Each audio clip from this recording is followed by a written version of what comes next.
बिहार चुनाव आयोग ने आज महाराष्ट्र और झारखंड में विधानसभा चुनाव की तारीख का ऐलान के साथ साथ कई राज्यों में विधानसभा की खाली सीटों पर उपचुनाव को भी घोषणा कर दी है। इसमें बिहार की 4 विधानसभा सीटें भी शामिल हैं। पिछले लोकसभा चुनाव में 4 विधायकों के सांसद चुने जाने के कारण ये सीट खाली रह गई थी।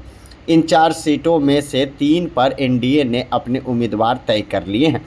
वैसे चौथे सीट पर भी प्रत्याशी तय था, लेकिन बीच में हुए घटनाक्रम से वह उम्मीदवार बदले जाने की संभावना है।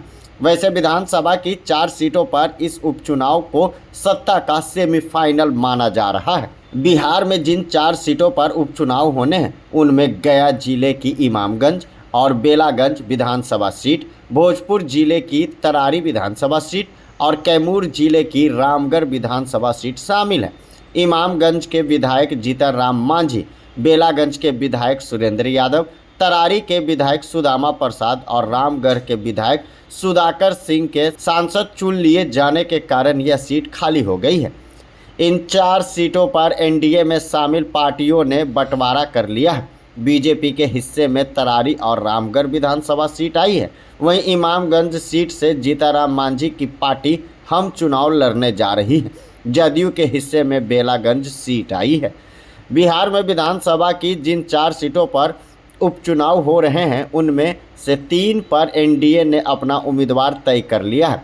गया जिले की इमामगंज सीट पर हम पार्टी के जिम्मे आई है और जीतनराम मांझी ने उस सीट से अपने एक और बेटे को राजनीति में उतारने का फैसला लिया है।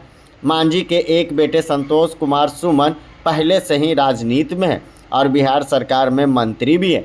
अब जीतनराम मांझी के दूसरे बेटे अरविंद कुमार सुमन इमामगंज सीट से हम पार्टी के उम्मीदवार बनाए जा रहे हैं। बीजेपी ने अपने हिस्से में आई तरारी और रामगढ़ सीट के लिए उम्मीदवार तय कर लिए हैं। तरारी से बीजेपी की ओर से बाहुबली पूर्व विधायक सुनील पांडे के बेटे संदीप पांडे को उम्मीदवार बनाना तय माना जा रहा है। सुनील पांडे के करीबी 2 महीने पहले अपने बेटे संदीप पांडे के साथ बीजेपी का दामन थामा था।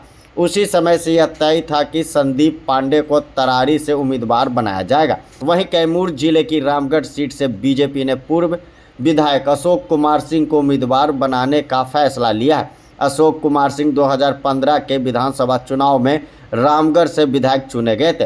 हालांकि वे 2020 का विधानसभा चुनाव हार गए। एनडीए ने सिर्फ एक सीट का मामला अटका है। यह बेलागंज सीट है जो जदयू के हिस्से में आई है। दरअसल इस सीट से जदयू ने गया के बाहुबली परिवार से आने वाले पूर्व एमएलसी मनोरमा देवी या उनके बेटे रॉकी यादव को उम्मीदवार बनाने का फैसला लिया था, लेकिन पिछले महीने उनके घर पर एनआईए की रेड पड़ी थी।